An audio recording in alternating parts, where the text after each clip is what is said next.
like to live the high life, you know, having servants and you sit back on your recliner with your feet up and whenever you want a cup of tea, someone brings one for you.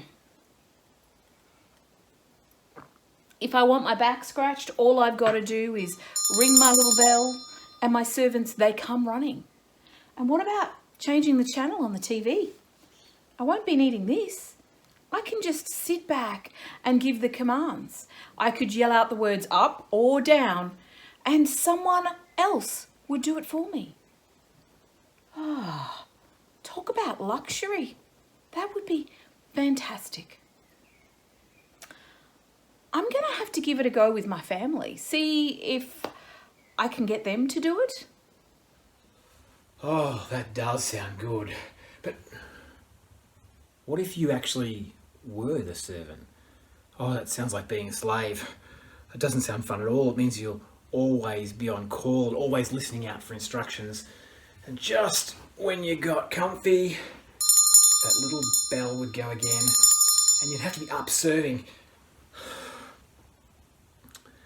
Well, our series is called How to Grow in Faith, and it's getting a little bit uncomfortable at the moment because our Bible reading today tells us that we are all servants. We've all been given special gifts and jobs to do to serve others in the church. Oh, does that mean I'm on call all the time? I guess the first question is, who are we serving? Obviously, we are supposed to be serving God. And the reading says that there are different gifts, but they're from the same God. Different kinds of service, but the same God. He is our King and we are his people. It's very clear that we serve him, not the other way round. But one of the main ways that we serve God is, you guessed it, we serve each other. We are supposed to put other people first, using the gifts that God has given us.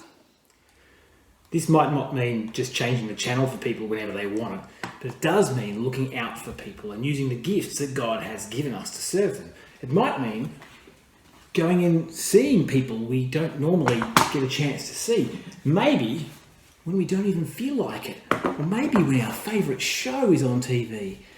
It also might mean doing something really practical like mowing the lawn or going and buying some stuff for people at the shops. Or it might even mean doing the dishes when it's not even our turn.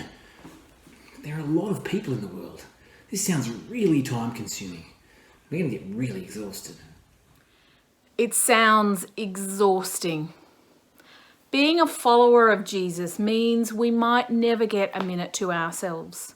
But there's something else that's a little bit freaky, because your Christian brothers and sisters are also servants of God, and they have been given gifts for serving God too. And that means they're supposed to serve you. That is what being part of the church or the wider community of God is like. We all serve each other and use all of our gifts to make the church better.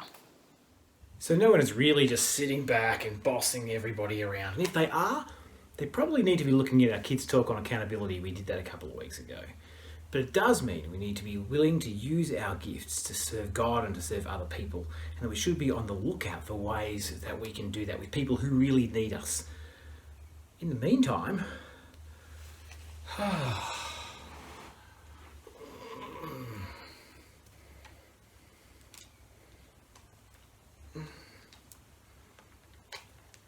think this needs batteries.